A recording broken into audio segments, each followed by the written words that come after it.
News मराठीच्या Maharashtra 36 news bulletin मध्ये आपलं स्वागत। आणि आता जाणून घेऊयात महाराष्ट्राच्या 36 जिल्ह्यातील राजकीय, सामाजिक, सांस्कृतिक, कृषी, क्रीडा क्षेत्रातील घडामोडींचा वेगवान आढावा। यवतमाळ जिल्ह्यातील दारव्हा पोलीस स्टेशन अंतर्गत येणाऱ्या लाखबीटमध्ये चालणाऱ्या अवैध धंद्यांवरून जमादारासह पोलीस शिपाई यांना एसपींनी निलंबित केल्याने एकच खळबळ उडाली आहे।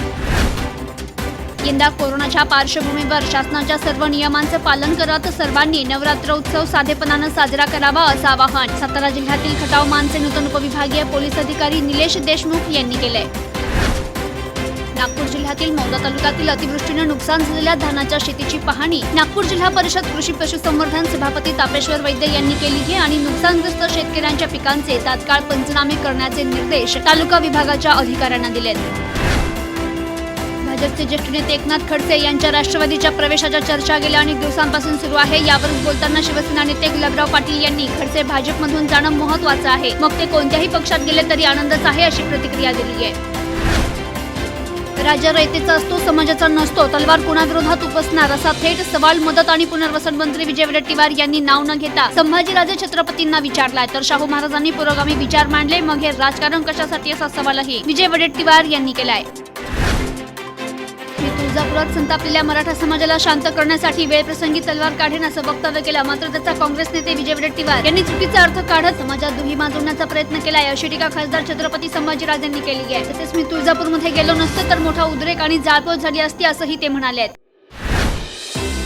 राज्यात मिशन बिगिन अगेन अंतर्गत अनेक निर्बंध शिथिल करण्यात येत असतानाच नगरमध्ये राज्याचे आरोग्य मंत्री राजेश टोपे यांनी अनलॉक बाबत मोठी माहिती दिली आहे। राज्यात टप्प्याटप्प्याने शाळा, धार्मिक स्थळ, व्यायामशाळा उघडण्यात येतील आणि नोव्हेंबरपर्यंत संपूर्ण महाराष्ट्र अनलॉक होईल अशी अपेक्षा करूया असं वक्तव्य टोपे यांनी केले। तर टोपे यांच्या विधानातून लॉकडाऊनला आता जवळपास पूर्णविराम मिळू शकतो असंही संकेत मिळाले।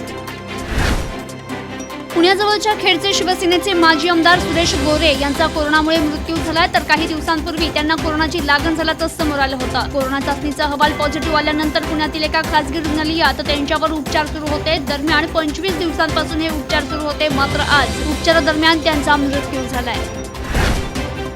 दक्षिण महाराष्ट्रातील कोल्हापूर, सांगली आणि सातारा जिल्ह्यात कोरोनाबाधितांच्या मृत्यूचं प्रमाण राज्यातील इतर जिल्ह्यांच्या तुलनेत अधिक आहे। यामुळे आजपर्यंत झालेल्या सर्व कोरोनाबाधित मृत्यूंचं ऑडिट करण्यात येणार आहे अशी माहिती ग्रामविकास मंत्री हसन मुश्रीफ यांनी दिली आहे। राजे सम्राट अशोक, छत्रपती शिवाजी महाराज आणि छत्रपती शाहू महाराज या तिघांनाच आम्ही राजे मानतो असं वंचित बहुजन आघाडीचे अध्यक्ष प्रकाश आंबेडकर यांनी म्हटलंय। वंचित बहुजन आघाडीने घेतलेली भूमिका मराठा आरक्षणाच्या बाजूची आहे। पुतळे जाळा, काहीही केलं तरी आम्ही आमची भूमिका आणि पक्षाची भूमिका बदलणार नाही। ही भूमिका वैचारिक आहे आणि ती कायम राहील असंही आंबेडकर यांनी म्हटलंय।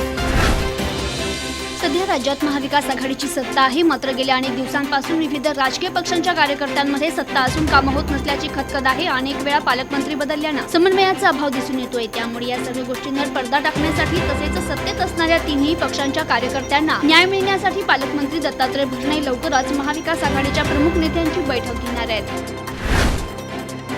शरद पवारांच्या खांद्यावर बसून मी महाराष्ट्रात सर्वात उंच आहे असा आभास झालेल्या रोहित पवारांनी त्यांच्या खांद्यावरून खाली मतदारसंघात उतरावं असा खोचक सल्ला भाजप नेते गोपीचंद पडळकर यांनी रोहित पवारांना दिलाय। तर कर्जत जामखेड मतदारसंघातील मिरज गाव येथून जात असताना तेथील रस्त्यांच्या दुरावस्थेवरून पडळकर यांनी रोहित पवार यांच्यावर निशाणा साधलाय।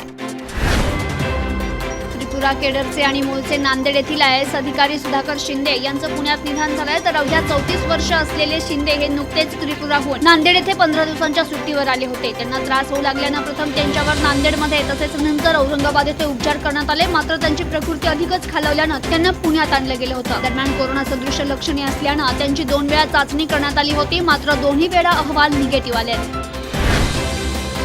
अंतिम वर्षाच्या विद्यार्थ्यांवर कोणत्याही प्रकारचं दडपण येऊ नये अशा पद्धतीनं परीक्षा घेण्यात याव्या। मुंबईसह अन्य ठिकाणी ऑनलाईन परीक्षा घेताना आलेल्या अडचणी शिवाजी विद्यापीठात येऊ नये यासाठी पर्याय शोधावे अशा सूचना उच्च व तंत्र शिक्षण मंत्री उदय सामंत यांनी शिवाजी विद्यापीठ प्रशासनाला दिल्यात।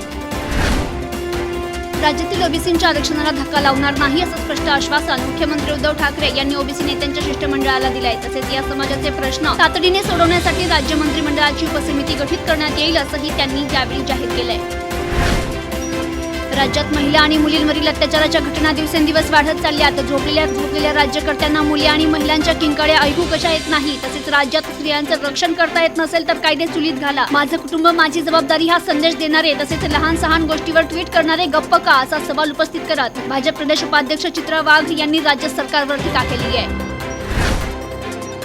भाजपचे आमदार कार्यकर्ते अस्वस्थ आहेत, त्यांनी वेगळं पाऊल उचलू नये यासाठी भाजपचे राष्ट्रीय अध्यक्ष जे.पी. नड्डा यांनी लवकरच महाराष्ट्रातील 3 पक्षांचं सरकार जाणार आणि भाजप स्वबळावर सत्तेत येईल असं वक्तव्य केलंय. मात्र महाविकास आघाडी सरकार 5 वर्ष जनतेची सेवा करेल असा विश्वास काँग्रेस प्रदेश अध्यक्ष महसूल मंत्री बाळासाहेब थोरात यांनी व्यक्त केलाय. बुलढाणा येथील शासकीय कोविड रुग्णालयात उपचारासाठी दाखल करण्यात आलेल्या एका कोरोना रुग्णासाठी महत्त्वाचा समजला जाणारा रेमडेसिवीर इंजेक्शन लावण्यासाठी तब्बल 10,000 रुपये एका कक्षसेवकानं घेतल्याचा आरोप रुग्णाच्या नातेवाईकांनी केलाय. यामुळे आरोग्य विभागात खळबळ उडाली आहे. तर ही धक्कादायक घटना राज्याचे अन्न व औषध प्रशासन मंत्री डॉक्टर राजेंद्र शिंगणे यांच्याच जिल्ह्यात घडली आहे. आरोग्य प्रशासनानं या घटनेला गांभीर्यानं घेत तात्काळ 5 सदस्यीय चौकशी समिती स्थापन केली आहे. सांगली जिल्ह्यातील नरवाड गावच्या 95 वर्षाच्या एका आजीबाईंनी कोरोनावर यशस्वी मात केल्यावर त्यांना आदिसागरच्या वैद्यकीय टीमकडून निरोप देण्यात आलाय. तर यावेळी आजीबाई ठणठणीत बऱ्या झाल्यानं त्या स्वतः चालत आपल्या वाहनाकडे गेल्या होत्या. गेल्या काही दिवसांपासून भाजपवर नाराज असलेले भाजपचे ज्येष्ठ नेते एकनाथ खडसे लवकरच पक्ष सोडणार असल्याची चर्चा आहे. याच पार्श्वभूमीवर खडसेंना पक्ष बदलणार का असं विचारणा केली असता त्यांनी सूचक मौन धारण केलंय. तसेच चंद्रकांत पाटील यांच्या वक्तव्यावर मी बोलणार नसल्याचं देखील खडसेंनी स्पष्ट केलंय. तुमच्या पक्ष बदलावर चर्चा सुरू असल्याचं विचारलं असता नो कमेंट्स म्हणत खडसे मुक्ताईनगरच्या दिशेनं रवाना झाले. लातूर येथील कोरोनाने मृत पावलेल्या 550 व्यक्तींचा अंत्यसंस्कार करण्याचं महान कार्य करणाऱ्या महानगरपालिकेच्या कर्मचाऱ्यांचा सन्मान लातूर येथील सप्तफेरे वधूवर सूचक केंद्राचे संचालक संजय राजुळे यांच्या पुढाकारातून करण्यात आलाय. कुळगाव, बदलापूर आणि अंबरनाथ या 2 पालिकांची निवडणूक दिवाळीनंतर होण्याची शक्यता आहे. तर कोरोना आणि लॉकडाऊनमुळे निवडणुका अनिश्चित काळासाठी पुढे गेल्या. मात्र निवडणूक आयोगानं नुकत्याच नव्या नियमांनुसार बिहार निवडणूक जाहीर केली. त्यामुळे आता या दोन्ही पालिकांच्या निवडणुका देखील होण्याचा मार्ग मोकळा झालाय. शेवगाव पंचायत समिती येथे स्वच्छता पंधरवाडा, ग्रामपंचायत इमारत स्वच्छता, श्रमदान, प्लास्टिक वापरावर बंदी, जनजागृती, कोविड-19 प्रसार रोखण्यासाठी मास्क वापर नियमित करणे असा संदेश देण्यात आलाय. पर्यावरणाला हानी पोहोचणार नाही आणि कचऱ्याची विल्हेवाट लावणं, ग्रामीण भागातील नागरिकांमध्ये जनजागृती करणं या उद्देशानं हे शिबिर आयोजित करण्यात आलं होतं. उस्मानाबाद जिल्ह्यातील तुळजापूर येथून मराठा समाजाला आरक्षण देण्यात यावं, सर्वोच्च न्यायालयाने मराठा आरक्षणाची स्थगिती तात्काळ उठवावी यांसह अन्य न्याय मागण्यांकरिता तुळजापूर येथे सकल मराठा समाजाच्या वतीने श्री तुळजाभवानी मंदिरासमोर 3ऱ्या पर्वातील ठोक जागरण गोंधळ मोर्चात खासदार संभाजीराजे भोसले यांनी सत्ताधारी सरकार विरोधात सडेतोड टीका केली आहे. ऊसतोड महिला कामगारांच्या अवैधरित्या गर्भाशय काढण्याबाबतच्या चौकशी समितीच्या अहवालात सुचवण्यात आलेल्या उपाययोजनांना अंमलबजावणीबाबतचा कार्य अहवाल सर्व विभागांनी 15 दिवसात सादर करावा असे निर्देश उपसभापती डॉक्टर नीलम गोरे यांनी दिले आहेत. सांगली जिल्ह्यातील तासगाव पंचायत समितीतील शिक्षण विभागात रिव्ह्यू लेटर देण्यासाठी येथील लिपिकाचा लाचखोरीचा भांडाफोड संबंधित शिक्षकानं अधिकाऱ्यांसमोर केला असून विभागातील लाचखोरी थांबण्याचं आव्हान आता अधिकाऱ्यांसमोर उभं ठाकलंय. बदलापूर, अंबरनाथ या 2 पालिकेच्या सीमेवर असलेल्या महामार्गाची अनेक ठिकाणी चाळण झाली आहे. तर पावसाळ्यात इथल्या खड्ड्यात पाणी साचून अंदाज न आल्यानं अनेक अपघात झाले आहेत. पावसाळा गेल्यानंतर तर या रस्त्याचे खड्डे भरावे अशी मागणी केली जाते. तर येथील रस्त्याच्या दुरुस्तीकडे अनेक वर्ष प्रशासनानं कानाडोळा केल्यानं या मार्गावरून जाताना वाहन चालकांना खड्ड्यांचा सामना करावा लागतोय. धुळे आणि नंदुरबार जिल्ह्यातील तापी काठावरील 22 उपसा सिंचन योजना निधी अभावी रखडल्या असून शासनाचे लाखो रुपये खर्च करून आणलेलं साहित्य धुळकात पडलंय. गेल्या 4-5 वर्षात सरकारे आली आणि गेली, पण 22 उपसा सिंचन योजना काही मार्गी लागली नाहीये. आता तरी हा प्रश्न सुटेल का असा प्रश्न येथील शेतकऱ्यांमध्ये निर्माण झालाय. पुण्यातील लाईफलाईन हॉस्पिटलच्या कोविड सेंटरमध्ये ज्या कोरोना पॉझिटिव्ह रुग्णांना कोणत्याही सरकारी योजनांचा लाभ घेता येत नाही, ज्यांची आर्थिक परिस्थिती बिकट आहे, अशा रुग्णांसाठी या ठिकाणी 10 ऑक्सिजन बेड ठेवण्यात आले असून गोरगरीब कोविड पॉझिटिव्ह रुग्णांवर या ठिकाणी मोफत उपचार केले जात आहेत. त्यामुळे या हॉस्पिटलमधील डॉक्टर अनिकेत बोंगले आणि त्यांचा सर्व सहकारी स्टाफ म्हणजे देवमाणूस असल्याची प्रतिक्रिया या हॉस्पिटलमध्ये बरे झालेले आणि उपचार घेतलेल्या रुग्णांनी दिली आहे. युनिसेफ आणि पार्लमेंटरी ग्रुप फॉर चिल्ड्रन या संस्थेच्या वतीनं देण्यात येणारा पार्लमेंटरियन अवॉर्ड फॉर चिल्ड्रन हा पुरस्कार दक्षिण मुंबईचे शिवसेना खासदार अरविंद सावंत यांना जाहीर झालाय. तर संबंधित संस्था प्रतिवर्षी भारतातील लहान मुलांचं जीवन सुधारण्यासाठी महत्त्वपूर्ण कार्य करणाऱ्या खासदारांना हा पुरस्कार प्रदान करते.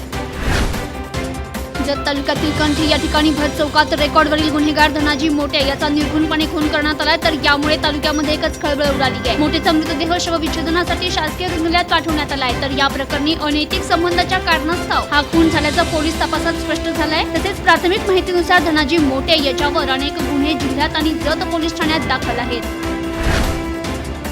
सोसायटीमध्ये उच्छाद घातलेल्या भटक्या कुत्र्यांना दूर नेऊन सोडणं हे अंबरनाथमधील एका सोसायटीला चांगलंच महागात पडल्याची घटना समोर आली आहे। सोसायटीतील काही सदस्यांनी या कुत्र्यांना रिक्षात बसवत दूर नेऊन सोडलं, मात्र यानंतर प्राणी मित्रांनी या कुत्र्यांचं अपहरण झाल्याची तक्रार पोलिसांना दिली आणि त्यानुसार पोलिसांनी सोसायटीच्या सुरक्षा रक्षकाविरोधात गुन्हा दाखल केलाय।